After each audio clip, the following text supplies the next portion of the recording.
आदसा गिबियावनो टाइम्स नाव बड'लेण्ड खौरां बिजों नायग्रा साफ्रोमखौबो गिबियावनो बरायग्रोनानै लाग्रोबाय। बे समाव जोंहा आदा बिथां दङ जायखौ जोङो बिटिआर गभर्नमेन्ट होननानै जोङो खोनाबाय थायो गुबुन गुबुन ओनसोलाव। बेजों जोङो जे मोगा मोगि हाबाफारि बोरमा आबादनि सायाव जों बेखौ लागोन। आदाखौ जों रायजो राजाफ्रा खोनायोल', जोङो पिक्सारफ्राव नुयो मबाइलफ्राव, नाथाय एक्सुवेलि आदाया बहा थायो बिनि गुबै थंखौ मिथिया। बेनिखायनो आदाया नोंथांनि सिनायथि जे बे सिनायथिखौ So, आंनि नामा अनसुमा बर'। आं बिमा बिफा आसिबारि। जोङो मिथिनानै लानो लुबैदों जे रायजो राजाफ्रा मिथिनो लुबैदों जे नोंथाङा बोरमाखौ माब्रै फिजेना? थांखिया बेनोमोन ना बोरै फिखो? बोरमा माबोरै फैगोन? थांखि होननानै बुङोबाथ' आं डिफेन्सआव थांनो एसे इच्छा दंमोन। बा जेब्ला आंनि डिग्रिया कमप्लिट जायो अब्लानिया आङो माने माबा मोनसे इउनिक खालामनो सानबाय आरो। स' आं इउनिक खालामनोबा मा खालामगोन? स' आङो बोरमा आबाद खालामबा मा जागोन बिदि मोनसे गोसोआव सानखांनाय फैबाय। आरो बेसेबांथो सानबाय थानो। स' हुमायबोनाया आङो 10टा बोरमानिफ्राय जागायदों। 10टा बोरमाखौ आङो बाजाराव बायबाय, आंहा जेबो नलेज गैया। ओमफ्राय फैबाय किसुमान आरो किसुमान फाननानै एसे फैसाबो मोनदों। लासै लासैनो आं इच्छाया बारायलांदों। बारायनायनि रिजोना जाबाय जोंनि बड'लेण्ड ओनसोलाव बोरमा आबादा खोब गोग्लैसोनाय, थ' फार्म गैया। आरो आं थोंजों बेखौ नुदों जे बोरमा बेदरनि बेसेना मार्केटआव खोब बेसेन दं। पार केजियाव 700-800 मोनो। आरो गुबुन फारसेथिं बोरमाया गांसो जानानै थांनानै थायो, थ' खरसाया खमथार।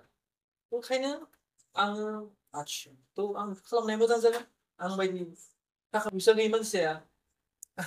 खोब माने खबाम गोरोबदों आरो। ओंखायनो आङो खिनि इच्छा जादों। एक्सुवेलि बेवहाय नोंथाङा माबायदि इनकाम जायो आरो माबायदि एक्सपेन्ड जायो? एक्सपेन्डआ ओरैबायदि, दासो आं नोंथांखौ बुंखांबाय खरसाया खमथार। आरो इनकामनि बेलायाव ओरै बुंनां मासे बोरमाया बोसोराव खननै फिसा होयो। आरो खननै फिसा जेब्ला होगोन, खनसेयाव मानै, एखनब्ला मासे, थ' जोङो मासे बोरमानिफ्राय बोसोराव माथाम सानजायो आरो। थ' माथाम बोरमाखौ बोसोराव माने फाननो थाखाय मासे बोरमानि बैसोआ बर्तमान आं जिथु फानबाय थायो 3 मान्थ जायो। गांसो जानानै थांना थानो हानाय, सार्भाइभ खालामनो हानाय जाब्लानो मार्केटआव मासे बोरमाया 5,000 मोनखागोन मिनिमाम क्रस बोरमा होननानै बुंदों। थ' मासे बोरमाया बोसोराव 12,000 15,000 रां। थ' नोंथांनि सायाव सोनारसिगोन जे आंनो सेलारि मान्थलि बेसेबां नांगौ बिदि आरो। स' आं गाहाम नांदों मासे बोरमाया मान्थलियाव इयाराव 12निफ्राय 15,000 बाजेट होखाथार। दा गोबां मानसियानो जे जिखुनु जाया बिथिंनि जे आबाद बेखौ मावनो गोसो जायो, नाथाय गोबाङानो मावनो हाया। दा नोंथाङा जे बोरमाखौ आबाद खालामबाय मोनसे फार्मनि गेजेरजों, दा बिनि आदब आरो खायदाफोरा माबायदि? आरो दासिमाव नोंथाङा माबेसे बोरमाखौ फार्म खालामदों? मिथिजिफोरा स' माखासेया खालामनो हाया होनबा बेखौ नोंथाङा सानदों नंगौ। जोंथ' नैबे मुगानि मानसि, बाट गोदो गोदायनिफ्रायनो बोरमाया न'खर न'खर फिसिजाबोनाय। खिन्थु जे दिनैनि समावबो जे जोंनि सा सानजा भारताव बोरमा आबादा मोनसे स्टेजआव फैया। एकदम गोदो गोदायनि बायदिनो फिजाबाय थादों। आरो बे नङा जे सोरबा फार्म खालामाखै, निश्चय सोरबाया खालामखाथारदों। आरो आं जेब्ला सार्भाइ खालामदों, खोब मोजां मोजां मानसि जायफोरा मोजां इनभेस्ट खालामदों बोरमा फार्माव, नाथाय बिथांमोना फेल जादों। फेल जानायनि रिजोना जाबाय बिथांमोना बेस्ट माने टाइमिंखौ होनो हायाखै। आरो फैसा मोननोब्ला बोरमा बाजाराव माने आं बोरमा फिनानैनो जिउ खुंगोन होननाय बायदि डिसिसन लानो गोनां जादों माने स' बेथ' गोब्राब खोथा ना आं बोरमा फिनानैनो जिउ खुंगोन बे बोरै पसिबोल बाट आं डिसिसन लादों आरो बोरमा फिनानैनो आं जिउ खुंसै जिहेतु ओनसोलाव रावबो फार्मार गैया मार्केटआवथ' गोबां बेसेन दं बिदि डिसिसन लानो हानायखाय आं दिनै तारिखाव एसेबाबो फैसा मोन्दों सोलिनो हानाय जादों आरो दाब दाब जायगायाव आं सा सानजा भारताव गुबुन गुबुन रायजोआव थांनानै आं दिनै गोलाव बोसोरनिफ्राय नुबोगासिनो दं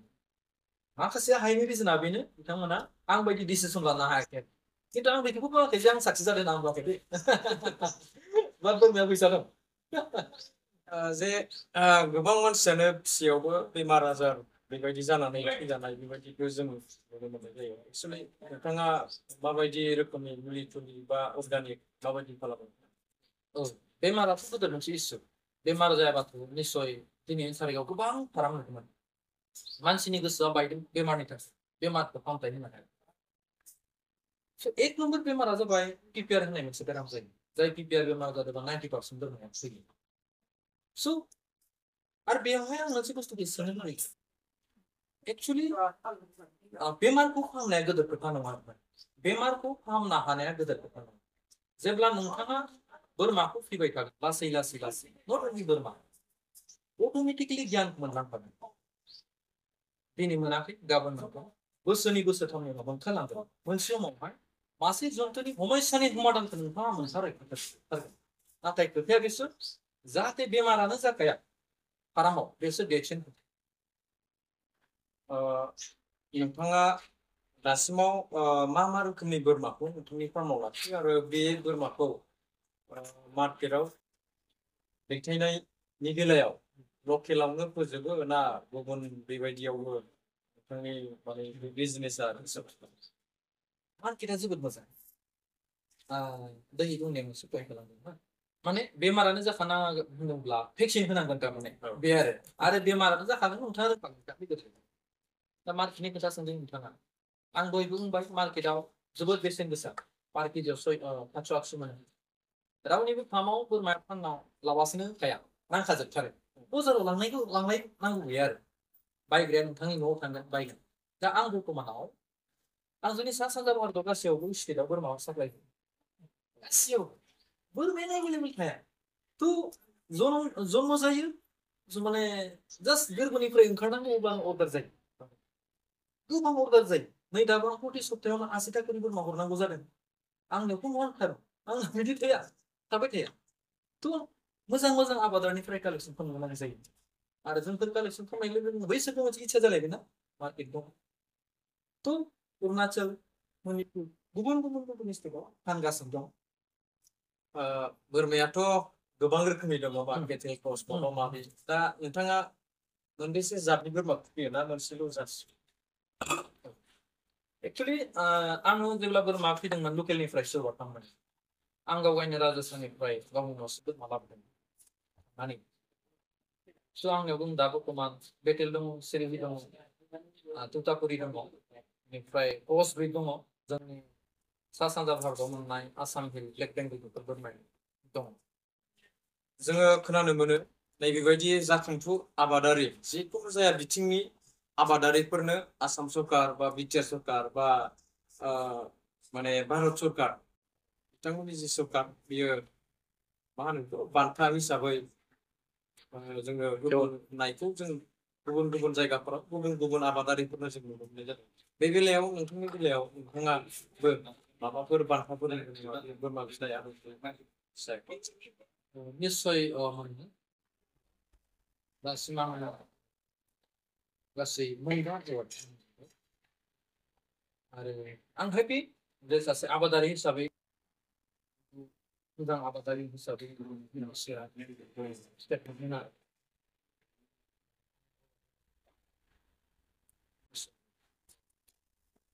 बे एवार्डफोरनि नामफोर बेस्ट एवार्ड थायो डिस्ट्रिक्ट लेभेलाव बेस्ट एवार्ड स्टेट लेभेलाव बेस्ट एवार्ड बिटिआर गभर्नमेन्ट दानि सिलिफु गभर्नमेन्टआ गोबां मिशन बेबायदि लानानै खामानि मावनाय जों नुनो मोननाय जादों जेरै ग्रिन बटलमेन्ट मिशन आरो बेबायदिनो गड मिशन बेबायदिबो जोङो बिथांखि लानाय जों नुनो मोननाय जादों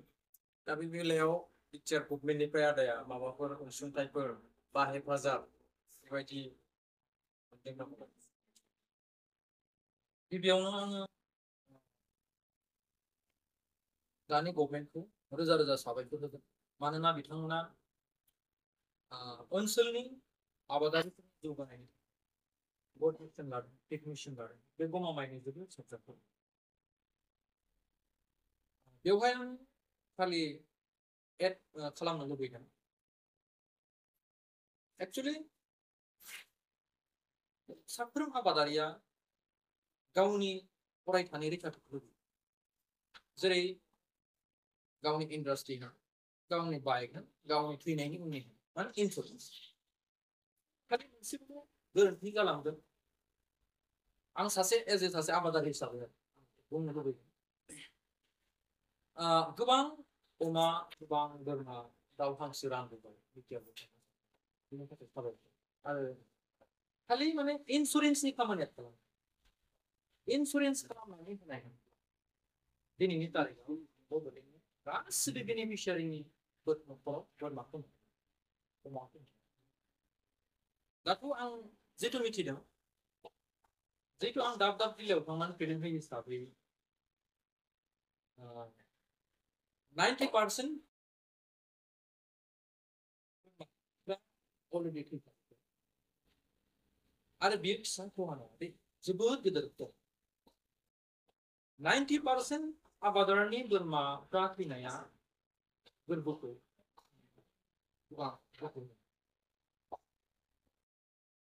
इन्सुरेन्स खालामना होनाय मोनबा बिथांनि बोरमाया गिदिर डिजिजजों गिदिर भाइराल बेमार थैनायनि उनाव मोजां खाबु लानानै मोजां सम इन्सुरेन्सनि दारा जुदि क्लेम खालामबा फैसा मोनफाफिनो मासे बोरमायाव 5,000 बेफोर फैसाखौ लानानै फार्मखौ फिन जागायफिननो हायो बे खामानिया दुखुनांथावना आं दिनैबो गले गले बुंगोन एक्चुअलि गोदो जेब्ला करुना बेराम जादों करुना बेराम जानायनि सिगाङावहाय इन्सुरेन्स जायो जोंनि बिटिसिआव दा करुना बेमारानो गैला आरो दिनैनि तारिखाव इन्सुरेन्स खिन्थु जायाखै इन्सुरेन्स जानाय मोनबा जोंनि बड'लेण्डनि गासै आबादारिनि जिब जुन्थुफ्रा रैखाथि थागौमोन आरो इन्सुरेन्स जायैयानो जोंनि आबादारिनि थाखाय सबसे गिदिर दुखुनांथावना कौटि कौटि इनभेस्ट खालामा मानो इन्सुरेन्स सासे आबादारिनि जुन्थुखौ खालामना होनो हायाबा मोजां भेक्सिन होनो हायाबा रावहाबो गोहो गैया गावनि फार्मखौ साक्सेस खालामनो जुन्थु फिना फैसा खामायनो नोंथांनि बेलायाव हेफाजाबफोर बर्थमान आङो बोरमा फिसा मोनसे न' मोनदों मोनसे फिसा न' मोनदों आदारनि बेलायाव नोंथाङा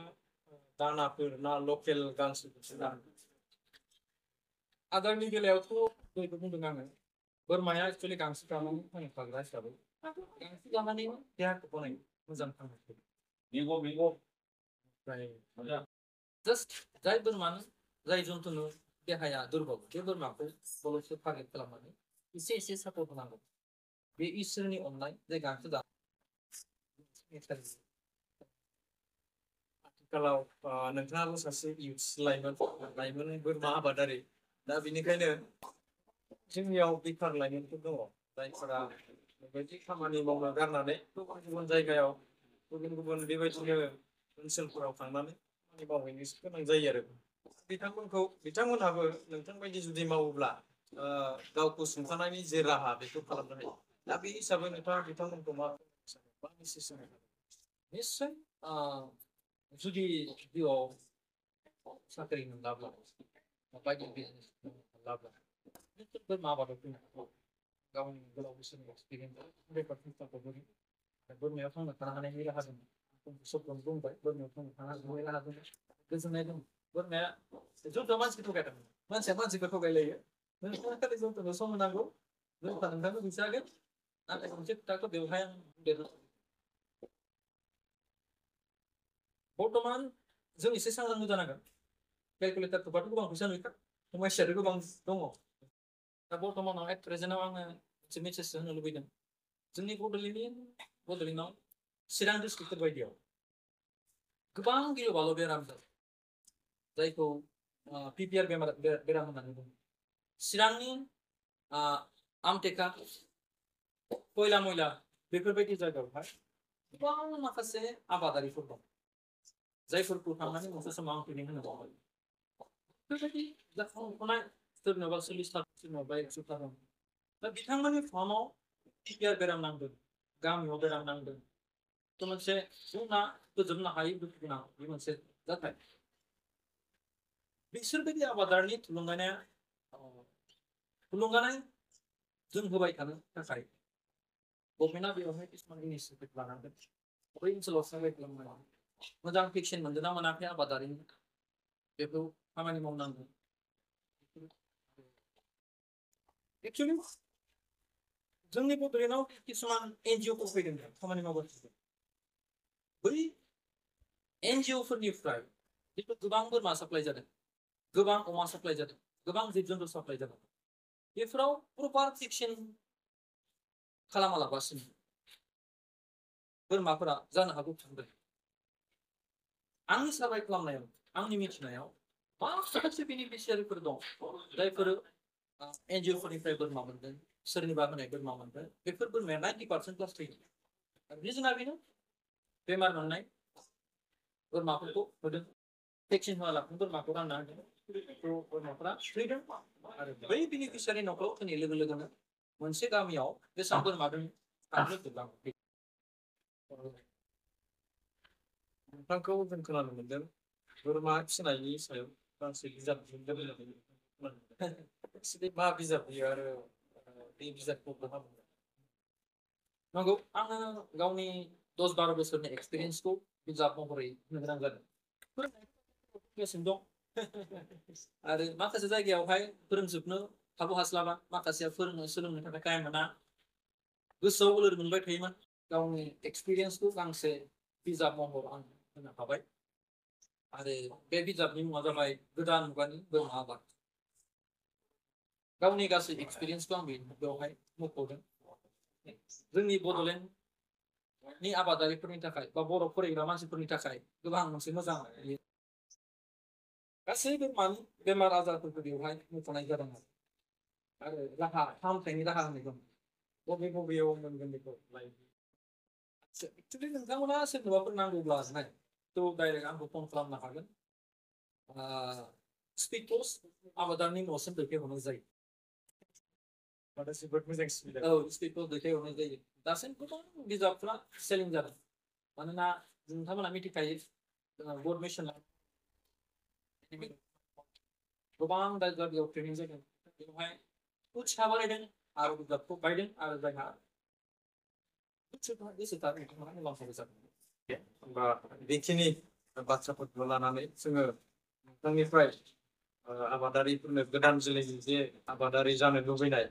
बिथांमोननो फोसावनो थाखाय नोंथांजों बोरमा फिसिनायनि जे मोगा-मोगि जे हाबाफारि बेखौ लानाय जादोंमोन अब्ला बेखिनियावनो नोंथांनिसिम साबायखर बावनानै दिनैनि जे मोगा-मोगि हाबाफारि बेयावनो फोजोबबाय आरो